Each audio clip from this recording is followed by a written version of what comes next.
Can't tell the players without a program. Thank God Jimmy Sandy's in charge. 906. It's kind of like having a brand new, no-nonsense chief of staff in charge. In some ways. Heard all these reports about chaos in the White House on both sides. President Trump tweeting, no chaos. Look, the stocks are up. The wages are up. Economy continues to grow. Lowest unemployment rate in 17 years. There's no chaos in the White House. Deportations up, illegal immigrant crossings down. Well, let's find out. From somebody else's perspective, Jerry Acuff, is there chaos in the White House? Jerry, good morning. How are you? I think there is. But I think it's Trump's style. The truth is his leadership style is instinctive. It's not intentional. Now, Kelly's leadership style, because of his 40 years in the Marines and, one son died in Afghanistan, one son's a Marine major. Right. His leadership is going to be intentional. So I think he's exactly what Trump needs. The question is, will Trump actually allow him to do his job? Well, certainly. And that's the big issue. And, everybody says the best thing to do is let Trump be Trump. The truth is, an instinctive leadership style works in an entrepreneurial business. It doesn't work so well in a business where collaboration and trust are crucial to success, which I think it clearly defines government. And, the Scaramucci thing it reminds me, I think the only paper I wrote in college I got an A on was about, people who self-destruct. And there was a quote in the paper that I included. I forget who said it, but I'll never forget it. It said, "There's no greater force in humanity than that of the egotist let loose in the metaphysical ecstasy of pride." Well, you wrote that? No, I didn't write that. I copied that from some book, but I never forgot it. But my point is, it completely describes Scaramucci, and you can make the case it describes Trump as well. The big ego, unchecked ego, is at the center of almost all self-destruction. Kelly has a big ego, but it ain't unchecked. And he understands exactly what the guardrails are for great leadership. And I think, if anybody can right the ship, it's him. The question is, can anybody right a ship where Trump is ultimately the captain? I would also say that the other general in the president's cabinet, James Mad Dog Mattis, is also someone with obviously an ego. I've seen some of the quotes from James Mattis in the past, but it's not unchecked. And I think you're saying that John Kelly exhibits those same traits because of the military service, right?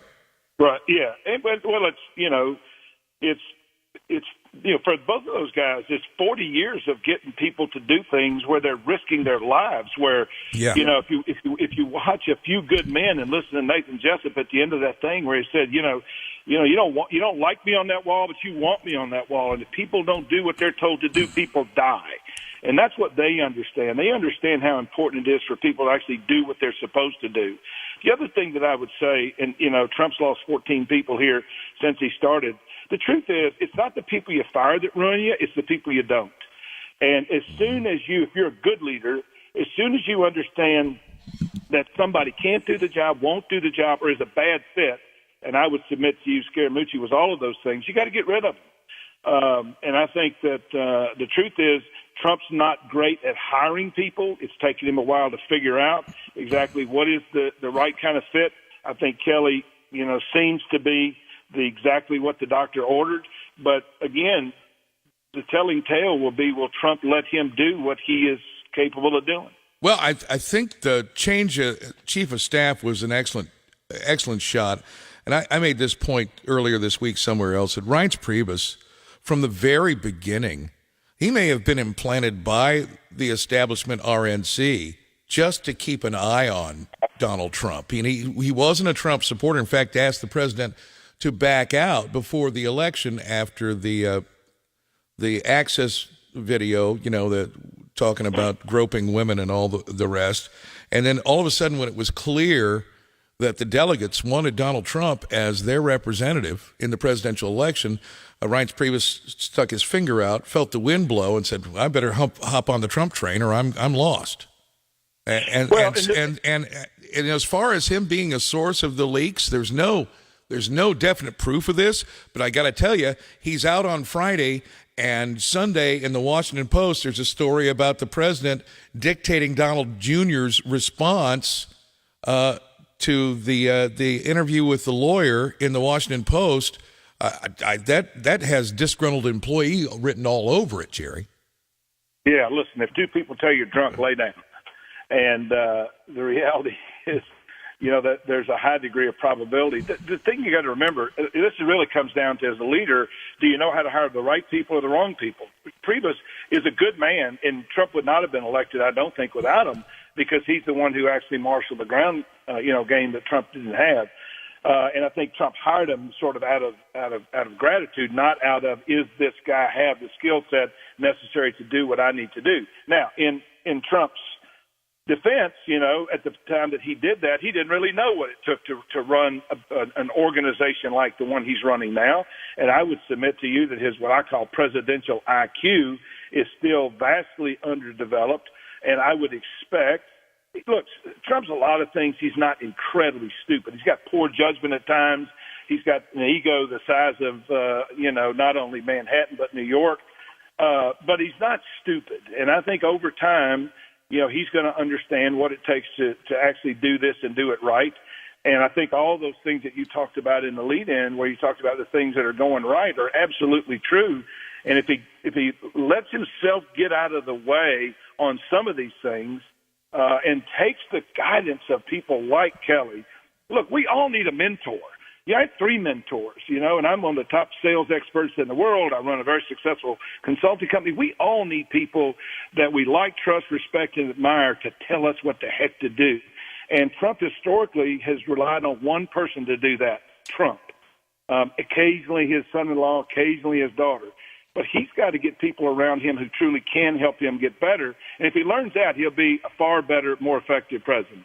Well, he also needs people that are loyal, because that's something that President Trump does respect. He respects loyalty, and that's maybe why some of these people hung on in the administration too long. And I think that's exactly why he went to James Comey at that meeting in February to ask if he could let this Flynn thing go, because he's a good guy and he'd been loyal to the president. Donald Trump, sometimes not only his ego, but sometimes that undying loyalty gets in the way of him excelling, don't you think?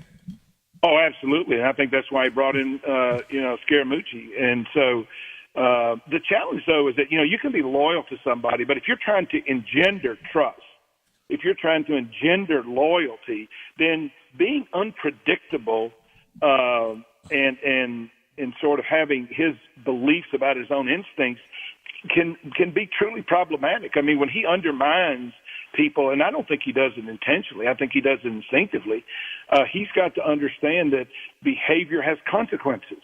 These things have consequences, and you got to understand, when you push that first domino, you better be thinking about where that last domino is. And Trump, he thinks about the first 4 dominoes, but the last 27, I think oftentimes he doesn't think about. And so I think you can be loyal. I think it's a wonderful trait. I admired and needed in all of my employees, but also have to earn it. And you don't earn it. It's hard to earn when you're too unpredictable. Yeah, I would also say that, though, when you're talking about his unpredictability and this roller coaster ride that has been Donald Trump all through the campaign, and the primaries and then the presidential campaign, and now in the first 7 months in office, it seems like every time you think, oh my God, he stepped in it so bad this time, there's no way he's going to get out, then something happens. He makes the most statesman-like speech that any president has given in the last 50 years, and we're back up on the top tick of that roller coaster, and then 2-3 days later, he'll tweet something out that's totally off topic and totally just what? But he's been riding this roller coaster for so long, and he always seems to manage to, I don't know, like Harry Houdini, escape from the box he puts himself in.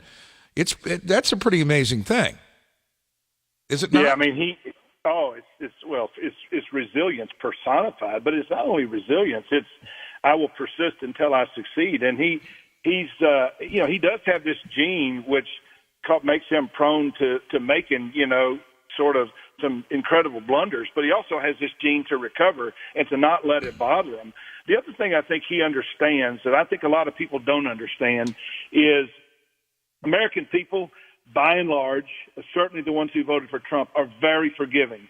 They're looking at results. They're looking at all of those things that you talked about and saying, look, do I really care that this guy's politically correct? Look, we've had politically correct for 30 years, and look what it's gotten. Mm-hmm. And I think the average person who went into that voting booth and pulled that lever for Trump, that's what they thought. Holy smokes, finally somebody who's not trying to pull wool over our eyes. Somebody's going to do exactly what they're saying they're going to do. And I'll give that person a boatload of leeway because I know that in the end, they're trying to do the right thing. They're not trying to advance their own agenda. They ain't worried about whether they get reelected or not. They sure don't need the job. I mean, Maxine Waters has been in Congress for 40 years. She has a $4 million house. How do you do that? I mean, I don't know. I mean, maybe she's independently wealthy. But my point is, we don't worry about, those kinds of issues with Trump. How do you, make yourself more successful? Because everybody understands he's already at the pinnacle of success, as many people would measure it. Some people would say no.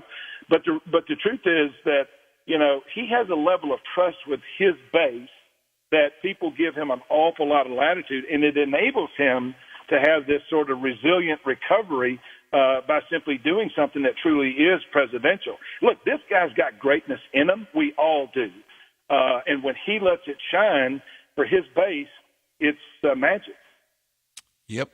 Well, Jerry Acuff is a leadership expert, speaker, trainer, and author of several books on leadership, including The Relationship Edge, and our guest this morning. So just one last little shot here with you, Mr. Acuff, if you will. Do you believe that maybe because him announcing General Kelly as chief of staff, and there have been a lot of really good chiefs of staff in the past, in past presidential administrations, there have been some not so good ones. I mean, I cite Andy Card when he was chief of staff for George W. Bush as being really top-notch. But John Kelly, he obviously has the credentials, the discipline. He's familiar with working with both Republicans and Democrats and has 40 years of experience. This is maybe the turn of the corner if President Trump will, get out of his own way sometimes. I don't think that General Kelly would have taken the job if he didn't have those assurances, at least verbally, because my guess is the conversation that he had, because he apparently resisted this for quite some time. My guess is the conversation he had is, look, I'm going to do this, and I'm going to do it my way, and if you get in my way, I'm going to be gone. And my guess is Trump, acquiesced to that because he realized that it's probably the right thing to do. He's seen what this, unorganized chaos has gotten him, which is, more trouble than it's worth. And the other thing is, Kelly has a history of saying what he thinks. He defended Gitmo when a lot of people didn't think it was popular to defend Gitmo. He was adamant that, it would be very difficult to have women, serve as Navy SEALs and special forces. Doesn't mean you can't have some, but I mean to have the kind of diversity that a lot of people think is necessary. He was adamant about that. I think he says what he believes. I don't think he would have taken this if he didn't have those assurances. So to me, this is going to go one or two ways. It's either going to go exactly the way Kelly wants it to go, in which case everything, will be as people are anticipating, or somehow or another Trump is going to, go back to being Trump and alienate Kelly, in which case Kelly will be gone and he won't stay very long because he doesn't suffer those kinds of things. Look, this guy does not tolerate, soldiers, the people that he's supposed to be leading. And I think he sees that on this issue, he's leading Trump. I mean, he knows Trump's his boss, but he understands how do you lead without authority. And great leaders lead without authority. He's got authority. He doesn't have authority over Trump, but I'll guarantee you he's got a really good idea about how does he manage that boss. And he's already had that conversation. And I'd be shocked if he doesn't either do incredibly well or he doesn't last very long. Jerry, thank you very much for your time. Good stuff. Thank you. It's great to talk to you. 17 after 7 o'clock now, Dave and Amy on Tuesday morning. So 7 months into the Trump administration, there have been 14 high-level employees of the White House who have either been fired or moved from one job to another. Right. In most cases, most of them are just out. And you have to go, well, what the heck is going on there? What is it with Donald Trump and the people that he hires? And here's what I think. He was not a politician going in. That's, great reason that he won the election. So he goes in and he has to staff the White House with people who are either not politicians, which is almost impossible to find, people who know what they're doing in that realm, or he has to staff them with people with political backgrounds and attachments that he's not particularly fond of. So he gets an infighting. He gets a war going on in the White House. Reince Priebus, of course, was head of the Republican National Committee. He and Trump didn't like each other to begin with. Yeah, but there were also people that were not reporting to his chief of staff. I mean, it wasn't, Right. They weren't funneling through that. Right. They were reporting directly to the president. And the chief of staff has got to have sort of an iron fist. He's the gatekeeper. He's the guy. We've all watched the West Wing, and the late great John. I forget his last name now, but I mean that's the way the White House chief of staff is supposed to work. So what does the president do at this point to try to calm what he calls the non-chaos in his administration at the White House? For a little bit of light on the subject, we turn to author and leadership expert Jerry Acuff. Good morning, Jerry. Good morning, Dave and Amy. How are you? Just Good. fine. This must be really fun for you to watch. Well, it's an interesting movie for sure. But, the truth is, this is not overly surprising. Trump's leadership style, candidly, is instinctive. It's not intentional. And instinctive leaders are not bad in an entrepreneurial business, but in a business where collaboration and trusted connections is crucial to success, it's not so good. It proves that, what you were talking about, Dave, he's bringing in these people. He's made some bad hires. People that were not a good fit for, the role. And I think a lot of that is based on, his inexperience. The Scaramucci thing is, reminds me of a paper I wrote in college. I think the only paper I ever made an A on. And it was, but one of the things that it talked about people that, that failed. And one of the things that one of the authors said is there's no greater force in humanity than that of the egotist let loose in the metaphysical ecstasy of pride. Now, if that doesn't describe Scaramucci, I don't know what does. So isn't it? Also describes, Go ahead. It describes Trump too. Isn't it better that he's getting rid of these people than keeping them on if they're just not doing what they're supposed to be doing? No, absolutely. I mean, I write about, we do a program called Coaching Catalyst where we teach sales leaders how to be great sales leaders. One of the questions I get asked is, when do you fire somebody? I said, the moment that you understand that they can't do the job or won't do the job or a bad fit for the job, that's when you got to think about how do you get rid of them. And I think, he proved with his just incredible lack of judgment that he wasn't a person that Trump needed in a leadership position, and I give him a lot of credit for getting rid of him quick. I mean, it's not the people that you fire that ruin you; it's the people you don't. Well, that makes sense. And I think he's doing the right thing. But the truth is, he needs what he got this time, I think, which is an intentional leader. The problem is Trump. It's not Kelly. It's not Scaramucci. It's Trump. And if Kelly has the ability and the trusted connection, which I think he probably does, to actually have some impact on Trump, it'll probably be a very good thing, and you'll see a very big difference. However, all these people say, the best thing to do is let Trump be Trump. Well, Trump can be Trump running a big, billion-dollar, multi-billion-dollar business, but if he's going to succeed as a president, he's got to increase what I call his presidential IQ. What are the things that you have to do to be great as a president? And they are not the same as running a business. And so I think that Kelly can help him get that. I think Kelly can bring some order to the White House. The question, though, the big question is, how does he handle, Trump's family, where that trusted connection will be stronger than it is with Kelly? And they're a part of the solution, but they're also a part of the problem. Well, yeah, that's true. He's everybody seems to be putting faith in him as a military man to be able to conduct business at the White House with a great deal of discipline. You can imagine him lining people up and checking their shoes for a nice shine every morning. The question in my mind is, how long is he going to put up with, and how much nonsense will he put up with from the president and his immediate family and other close advisors? Well, my sense he's not going to put up with very much. I mean, he's got a son that died in Afghanistan, who was on his third combat tour. His other son's a major in the Marine Corps. He was a major in the Marine Corps and didn't go, to a military school like West Point or VMI where I went. He wound up getting his commission through Officer Candidate School. I mean, this guy's a real live military genius.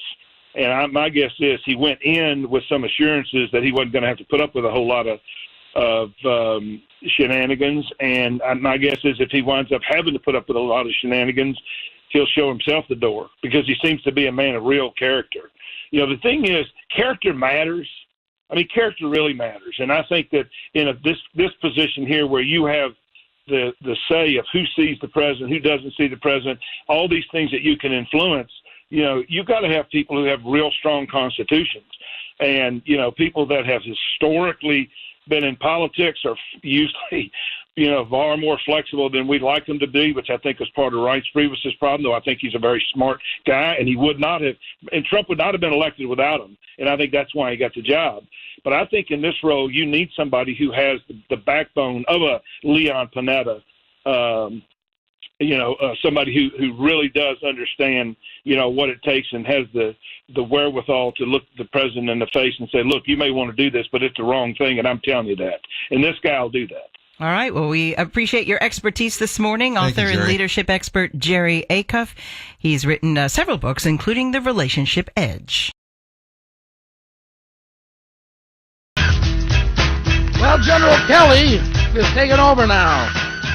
He's taken over as the chief of staff for President Trump. Appears there's a big management realignment going on there in the White House. Jerry Acuff is a leadership expert. He's the author of many books, including one called The Relationship Edge. And he joins us now. Jerry, let me ask you a question, okay? I mean, the general, first of all, people say that, the general's not a politician. Well, you don't become a general unless you are pretty savvy in politics. So the guy knows what's going on there in Washington, D.C. So you got a boss like a Donald Trump, and you're supposed to sort of like be the glue to hold it all together. How do you handle a boss like Donald Trump? Well, first place, he's a 4-star general too, and which makes it even more impressive. Because you don't become a 4-star general without being really good politically, as well as, being good at everything else. I think the key is probably what happened before he took the job. I'm quite sure that he had a conversation with Trump, telling Trump exactly what his style would be and exactly what he would tolerate and what he wouldn't tolerate, and he probably would not have taken the job had he not had those assurances. Now, the question is, will Trump let him do that? If he will let him do that, then he'll be wildly successful. If he won't let him do that, then my sense is he'll be gone as soon as he realizes Trump's not going to live up to what he promised him. Okay, so then, if he's gone, then there's even going to be more turmoil in that. But his job is sort of like to, go in there and try to bring some semblance of sanity and some decorum to the structure there in the White House. Can you deal with a boss like that? I mean, you say, will he if Trump won't let him do what he said he would let him do? Do you think that Trump will be able to let go of that power and let him do it? Well, I think Trump's in a very interesting spot. The reality is if Kelly quits on him, it makes him look really, really bad. I had a boss not dissimilar from this one time, and he was, a jerk. Not that Trump's a jerk, but this guy was a jerk to me. And I finally had a conversation with him today. I said, look, if you ever treat me this way again, I will quit because I don't need you and I don't need this job. And I have to tell you that to your boss, you ain't going to look good if I leave. Now, you and I can have a decent relationship or a lousy one. That's your choice, but you ain't treating me this way again. And so I think Kelly's had a similar conversation with Trump. And I think if Kelly leaves, it makes Trump look really bad. It doesn't make Trump look bad to fire Scaramucci. I mean, Scaramucci made a complete idiot of himself. But if he screws this thing up with Kelly, it's not good for Trump. And I hope Trump is smart enough to know that.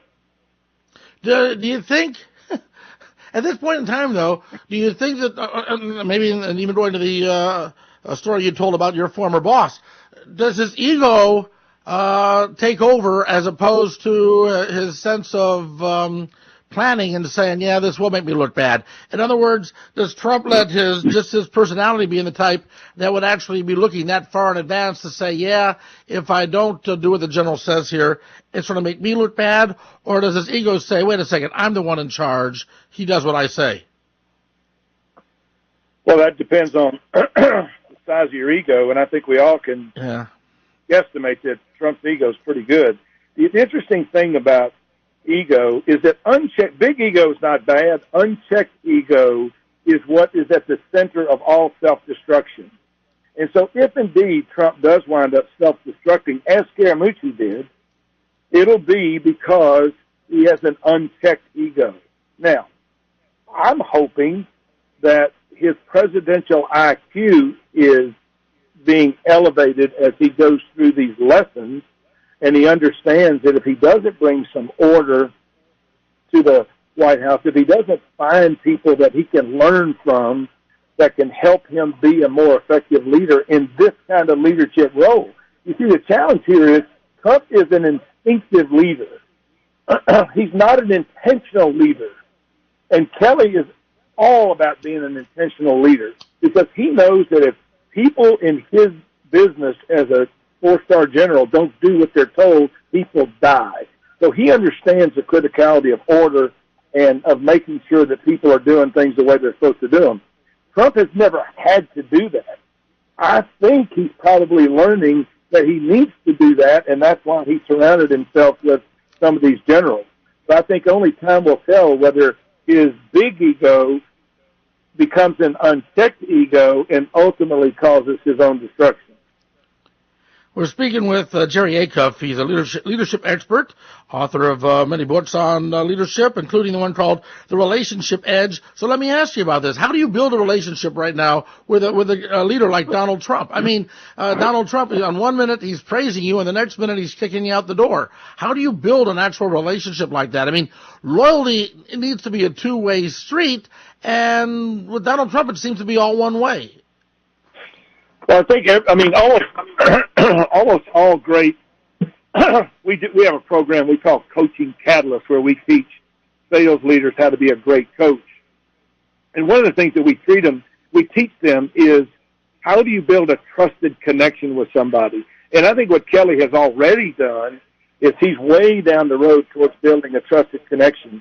When you have a trusted connection with somebody, you have the power, you have the ability, and you have the responsibility to be completely honest and candid with them about what they need to do to be successful. My guess is Kelly's going to have those conversations, those courageous conversations with Trump. Now, whether Trump does anything with him or not, I don't know. If he's smart, and I don't think he's a dumb guy, if he's smart, he'll learn from his lessons that he learns from Kelly about how do you actually temper some of your urges to say everything on your mind and not realize that when you push that first domino, you better understand where that last domino falls. And that's what Kelly is exquisite at. It's what Trump is not great at. He just wants to push every domino that he sees, and Kelly's going to teach him, I hope, that you better know what the last domino is before you push that first one.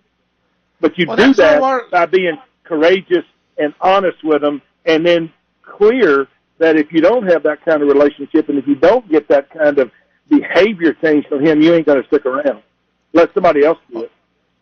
Well, that's sort of my hope. And as I started out the show and I'm talking about this and thinking that, my hope is that General Kelly will be able to, be the yin to Donald Trump's yang and, work together in such a way that they actually end up complimenting each other and some things can actually get done. That's my hope. Although, who knows? We'll have to wait and see. You have to remember that if you're going to impact me and you're going to coach me, several things need to be true. I need to like you, trust you, respect you, and admire you. I don't think that Trump likes, trusts, respects, admires Scaramucci. I don't think he felt that way about Reince Priebus. I don't think there's many people he thinks that way about. I think these generals, he likes them. I think he respects them. I think he trusts them, and I think he admires them. And I think the likelihood that he will listen to them because of that reality is much greater than it is somebody who he would find dismissive who's made their life in politics. Well, I hope you're right, Jerry. Have you got a website? People want to find out more about you. You got a website they can go to? Yes, JerryAcuff.com. JerryAcuff.com, A-C-U-F-F. Are you any relation to Roy Acuff, the country legend? I am, but I'm not in the will. If I were, I wouldn't be talking to you. Real quick, let's take a call here real quick here with Jerry. Let's run to Ted. Hello, Ted. You're on the Tom Beckham program on KCMO. Well, I'm going to tell you something, guys. I don't know if Ted drinks the same brand of brandy that the president does when he's tweeting, but this guy, you want to actually sit there and say this guy has got natural leadership abilities? He's never done nothing but had dad's lawyers around him. How is he going to make a decision? He couldn't tell you what tie goes with what shoes. And we are putting this guy on a pedestal. Like, everything's excused now. And if there's no excuse for it, it's fake news. That's the new narrative. If you see it and you can't explain it, it's fake. How can you possibly sit here and say this guy has any kind of leadership qualities when he's never led anything? Well, I gotta say, look, I'll tell you what. He's been able to make a boatload of money on just off of his name, which takes a little bit of creativity there and some skill along those lines. I mean, look, yeah. Are you going to say that Trump has the same leadership ability as a General Kelly? I think that might be a very good argument. Okay, I think I'd put my money on Kelly over that. I would agree with you on that. Okay, but you don't get elected president if you're a dumb guy. You don't get elected president if you don't have some management skills. You don't get elected president if you don't have a little bit of ability to lead and to I disagree organize. With that. You fall down to the people who are voting for you's mentality level, and that's what he did. He fell down to the level of the thinking of those folks. He hit a nerve that somebody else's. The liberals in this country are the fault of everybody else in this country for not bringing themselves up. He hit on them because I believe in the Confederate flag. I believe in rights for white middle-class people, and that's it. And that's what he hit the nerve on. And that's all right. Well, look, I will grant you. I grant what you're saying there. He's obviously a very emotional guy, and hit on that nerve, and you're right about that. I do think the only reason Hillary Clinton had a chance of winning was because she was running against Donald Trump, and the only reason Donald Trump had a chance of winning is because he was running against Hillary Clinton. But I appreciate your call, Ted. Thanks for being a part of the program on KCMO. All right, hey, same to you, Jerry. I do appreciate you being a part of the show. Thank you very much for joining us, Jerry Acuff. Again, the book is called The Relationship Edge, and we will talk to you again, sir. Thanks for your time. Thank you.